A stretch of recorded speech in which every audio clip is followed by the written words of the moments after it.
Hello, I'm Deniz Kayadelen. Today our topic is how our brain and how our body is dealing with the data and emotion overload after the pandemic situation in the new normal. Did you know that more than 4 exabytes of data is produced the last 1 year? And compared to 5,000 years, it's much more. So the pace of change, the pace of data generation is enormous. And our brain capacity remains the same. And when we Googled one word 10 years ago, maybe we had just 100 outputs. And now, when we Google one word, we have more than billions of outputs. So that means that our brain has a data overload. And during the pandemic situation, we had the all-digital world.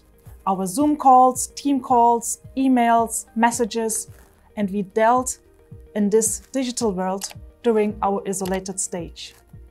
And now, back to work in our hybrid new ways of working, we are also dealing again with emotion overload. Going back to work, seeing again people, socializing is a nice thing, but at the same time, it's an emotional overstimulation. Our brain, our body was not used to anymore to deal with all these people, all this human interaction besides the digital world.